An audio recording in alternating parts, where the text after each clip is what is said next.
Buenos días, buenas tardes, buenas noches. Espero que se encuentren bien. Continuamos con esta serie de reflexiones que estamos haciendo siempre utilizando la palabra de Dios, no utilizando palabra de los hombres, sino la palabra de Dios, que es la Biblia. Bueno, entonces, ¿qué tenemos hoy?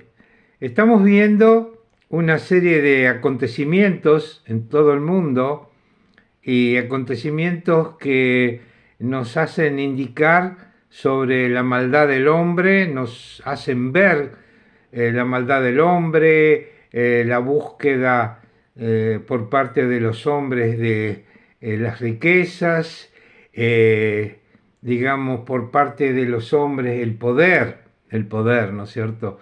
Están buscando distintos países, vemos los gobiernos, los que quieren mandar, los que quieren comandar, y bueno, y entonces, si nosotros somos creyentes en Cristo, ¿cuáles son las reflexiones que nos tocan a nosotros? Porque nosotros estamos dentro del calderón, ¿no? O sea, dentro de la olla también. Estamos conviviendo y viviendo en un mundo que no es para nosotros. No es que somos especiales, somos súper especiales. ¿Por qué? Porque si somos hijos de Dios, somos súper especiales. Pero tenemos que saber y conocer cuál es la voluntad de Dios. Porque si somos hijos de Dios, tenemos que conocer la voluntad de nuestro Padre, ¿no? Y eso es lo que estamos buscando y mirando y estudiando la Biblia.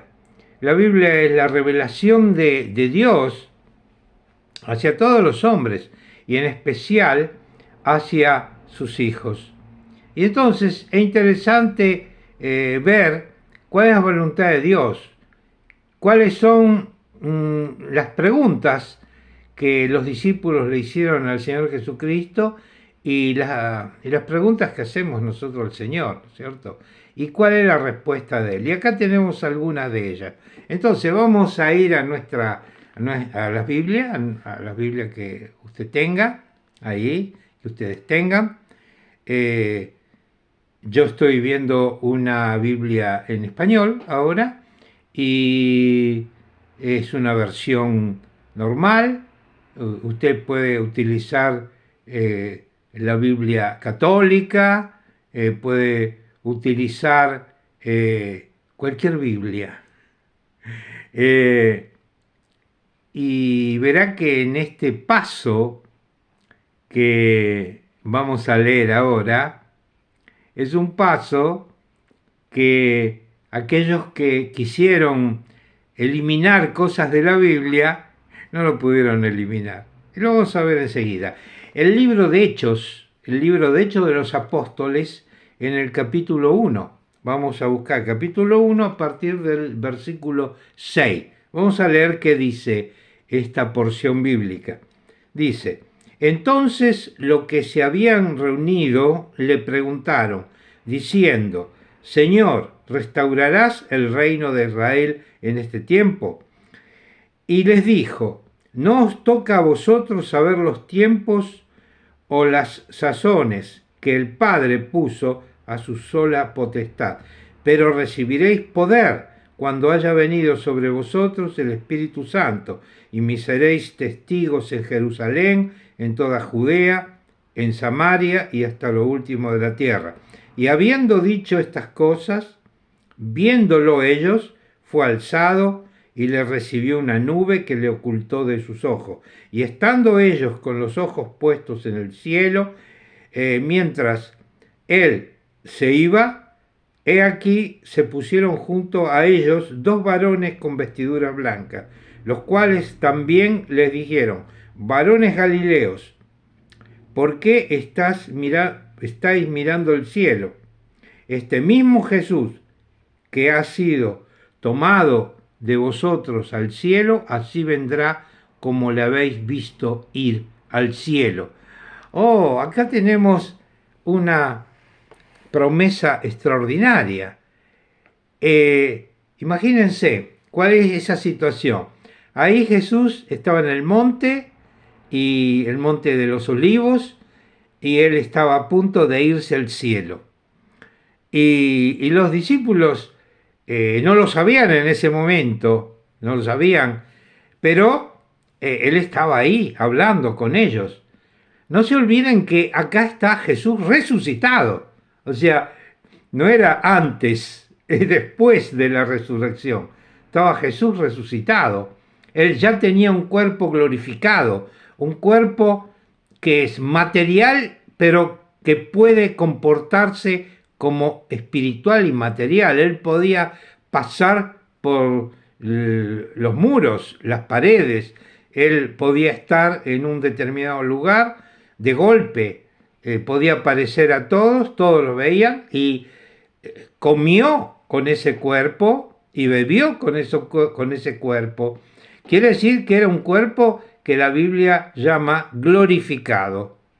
Y entonces, ¿qué pregunta le hicieron ahí? Claro, imagínense, estaban los discípulos que eran hebreos y le dijeron, Señor, bueno, ¿y ahora qué hacemos? ¿Cuándo vas a, digamos, a restituir a los hebreos el gobierno?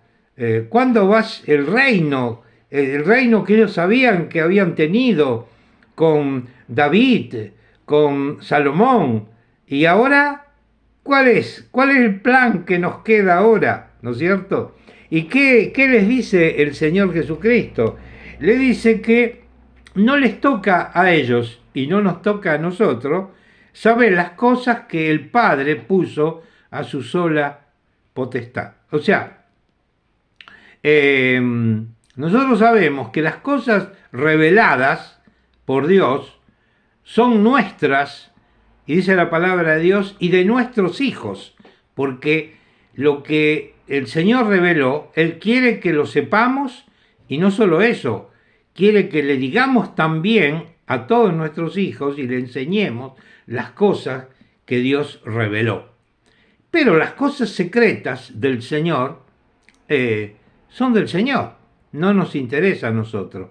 Y la reedificación del reino de los hebreos está en la potestad de Dios. Eso solo lo conoce el Señor. Y entonces, esa es una respuesta.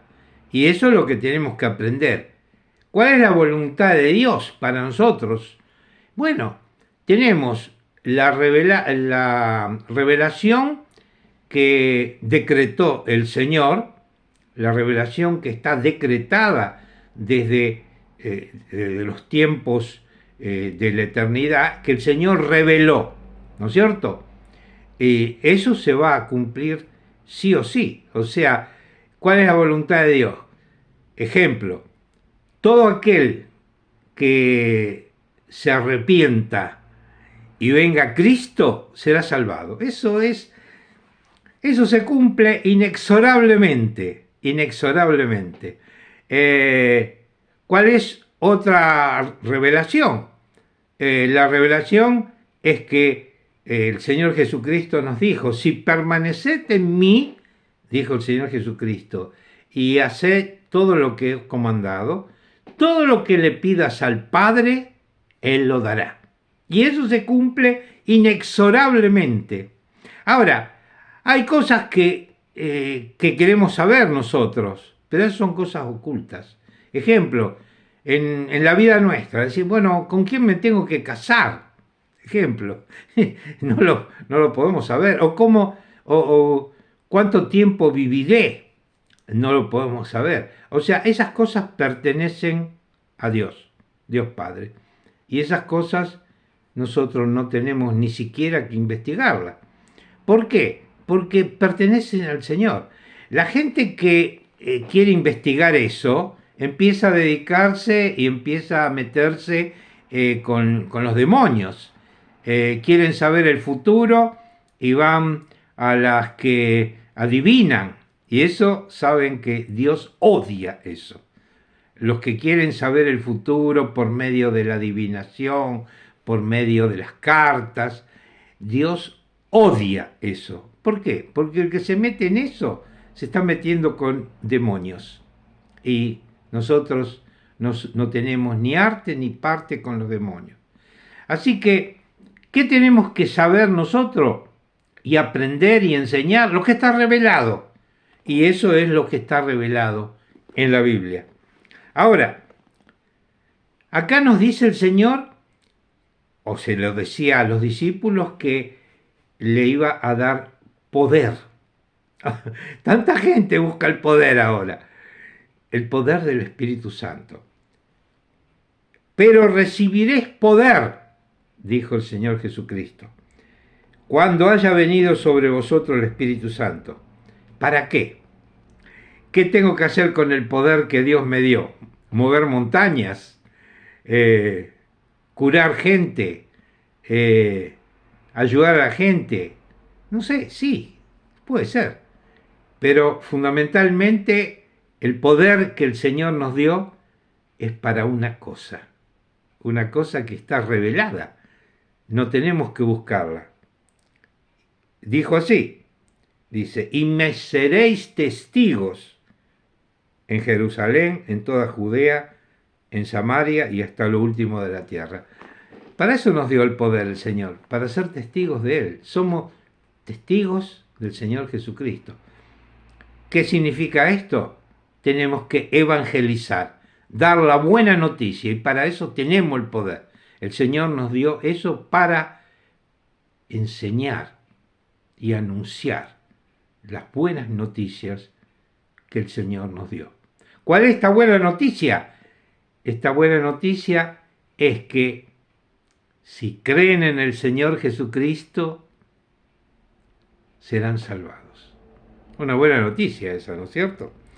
Y aparte, cuando ellos, aquellos discípulos que estaban ahí presentes, cuando el Señor Jesucristo estaba yendo al cielo, miraban al cielo, los ángeles le dijeron a estos dos ángeles, varones galileos, que están mirando al cielo. Dice, este mismo Jesús que ha sido tomado de vosotros al cielo, así vendrá como le habéis visto ir al cielo. ¿Qué significa? Muchachos, ahora el Señor Jesucristo subió al cielo. ¿Qué estás mirando al cielo? Ahora tenemos que evangelizar. Eso es lo que le dijeron los ángeles. Y ese mismo Señor Jesucristo que vieron subir al cielo, así lo verá cuando vuelva. ¿Qué estamos esperando nosotros? Nosotros tenemos que evangelizar y estamos esperando al Señor Jesucristo que vendrá. Así que sí, hay muchas dificultades, el mundo está convulsionado, hay guerras por todos lados, rumores de guerra, pestilencia, hay carestías, hay todo tipo de dificultades. Pero la tarea nuestra, ¿cuál es? Anunciar el Evangelio. Ahora, vos estás en tu casa y decís, ¿a quién se lo anuncio el Evangelio?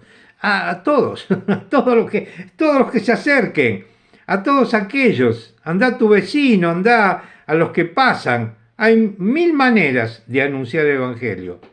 Otra de las cosas importantes es dar buen testimonio. Dando un buen testimonio, estás anunciando el Evangelio. Tantas tareas. Si tú quieres estar haciendo, y debes, pero si es tu deseo hacerlo de todo corazón, el Señor te va a mandar toda la gente que Él quiere que tú le hables. O sea, ni siquiera tendrás que andar a buscarlos. Si tu deseo es servir al Señor, aún te llamarán por teléfono personas a las cuales tú podrás evangelizar. Tu deseo tiene que ser ese, y debe ser ese nuestro deseo. Y por eso, ¿cómo lo podemos hacer? Lo primero, tenemos que orar al Señor, tenemos que pedirle que Él nos guíe, y recuerden esto, que la sabiduría de Dios, ¿dónde está? El Señor Padre Celestial escondió la sabiduría de Él, ¿dónde? En Cristo Jesús. Tenemos que pedirle que encontremos toda la sabiduría que está escondida en Cristo Jesús para que podamos hacer la voluntad de Él. Y luego hacer todas estas cosas que el Señor Jesucristo nos enseñó. No mirar al cielo, Él va a venir un día y lo vamos a ver. Lo vamos a ver. Si estamos muertos, si estamos muertos, cuando Él vuelva, Él nos va a despertar de los muertos y nos va a dar cuerpos glorificados, incorruptibles, inmortales, y lo vamos a ver tal cual es Él, porque también nosotros tendremos cuerpos glorificados como Él tiene. Y si en ese momento, si vendría ahora y estamos vivos, entonces este cuerpo corruptible se revestirá de incorrupción y de inmortalidad. Y todo junto, en un abrir y cerrar de ojos, dice la palabra de Dios, seremos reunidos por el Señor Jesucristo y estaremos con Él para siempre. Y esa es la promesa que estamos esperando. Bueno, queridos amigos y hermanos en Cristo, espero que tengan una buena semana, que recordemos la palabra del Señor Jesucristo, que hagamos su voluntad. Un fuerte abrazo de mi parte, me llamo Alberto.